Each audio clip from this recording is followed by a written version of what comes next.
Hello everyone, Manthral here, and welcome to kind of a little bit of a, I don't know if you want to say theories or hypotheticals about skilling in the next 4.5 years now.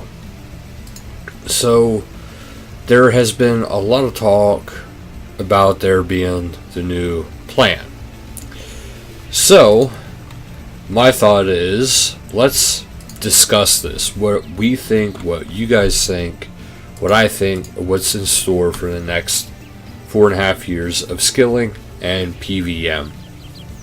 Because now we already know they said there's going to be a lot of changes upcoming.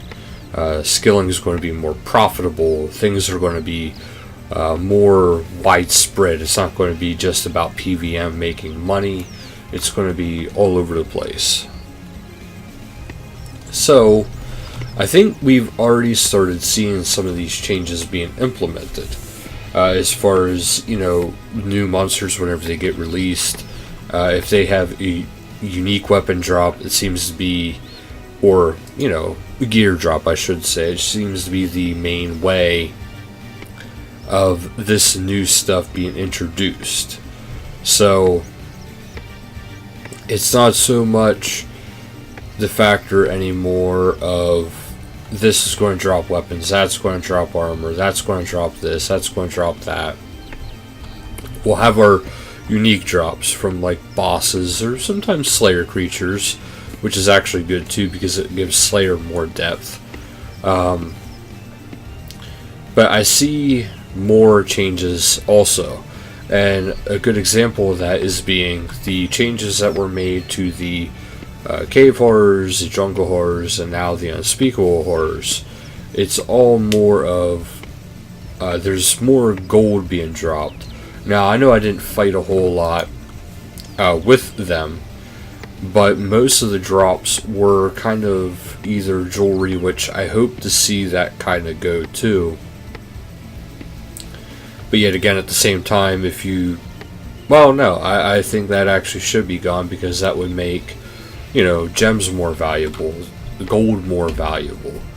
Whereas, if you get a bunch of ruby necklaces for free from fighting a creature, it's going to reduce the cost of that item for whenever people want to go make Sign of the Border. Which, for a crafter and for actually more of a miner, that's actually an impact on their money. But now another reason why I'm saying about the changes too is whenever I was fighting the unspeakable horrors, the coin value drops were actually substantially pretty good versus how monsters used to be, where it was maybe like 500 gold here and there. If you were lucky, 3k for like top end monsters and even sometimes the bosses. So I think we're going to start seeing more of that kind of a change as time goes on. They're going to be pulling more and more finished items from skilling, or from PVM. Now, certain things that I don't think will ever get pulled from it is stuff like the occasional farming seeds, or the occasional herb, or even the occasional farm produce. For instance, like the coconuts. Mostly because herblore has such a high demand for different items that it's not going to be a huge impact if they drop that. Now I know there's certain creatures that are focused around, particular drops like the celestial dragons. I believe they're focused around summoning. And with that being the case, it's just like, well, how is this going to impact, people producing these kind of items? And I do believe it'll have an impact, but at the same time, is it really substantial enough? And the answer is kind of yes.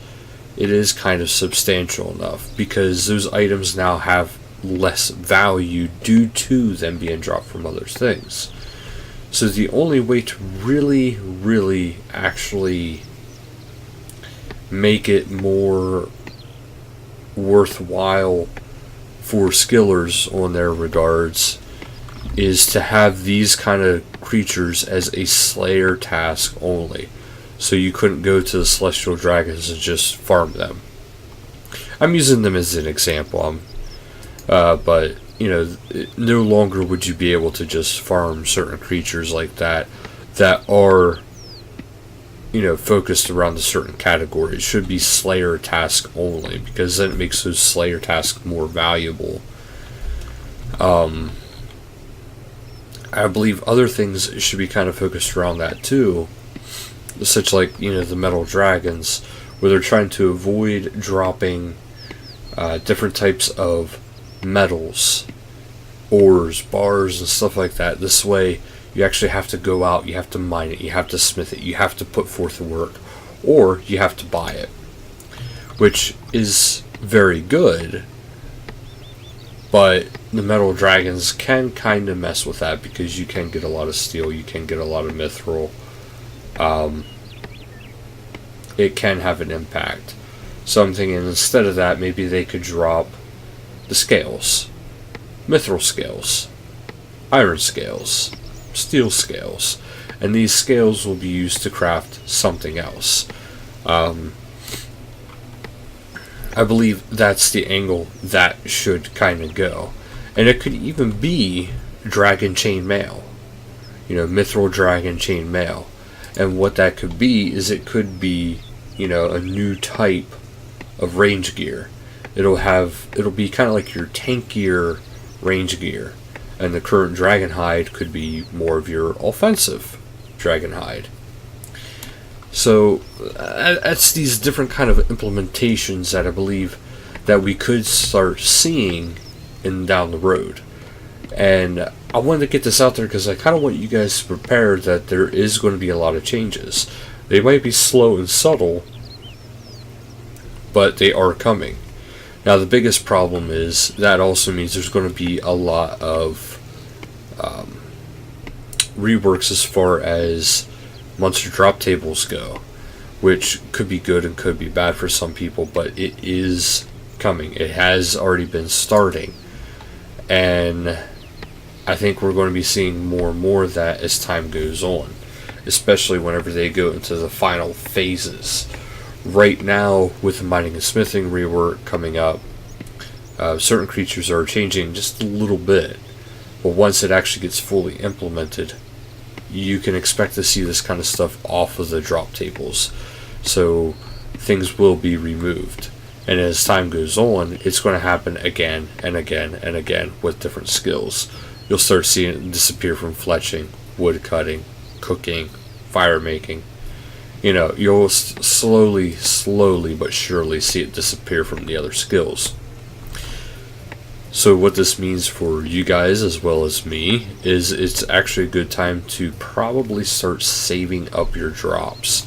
Saving up the gear that you're thinking, oh, well, this is kind of pointless to grab. It's like, well, it might not be pointless down the road. Now, I can't say everything is going to be valuable, because that's not realistic. But certain things are going to jump in price, and it's up to you guys how prepared you want to be, because if you prepare too much, you're going to sacrifice your current gains. If you don't prepare at all, you're going to sacrifice your future gains. So it's very important that in this time frame, now I will say we do have about 4 years yet before hopefully all these changes are implemented, because the target goal for them was the next 4.5 years. Well, it was the 5-year plan, but that was during Roomfest. It's been close to half a year since Roomfest. Not quite, but close. And these changes are going to become more and more apparent as time goes on. But I wanted to get you guys a little prepared what my thoughts are on this. And I can just say, changes are coming. Expect them more and more frequently and a lot sooner. But that'll do it for this video. So thank you guys so much for watching. And until next time, later guys.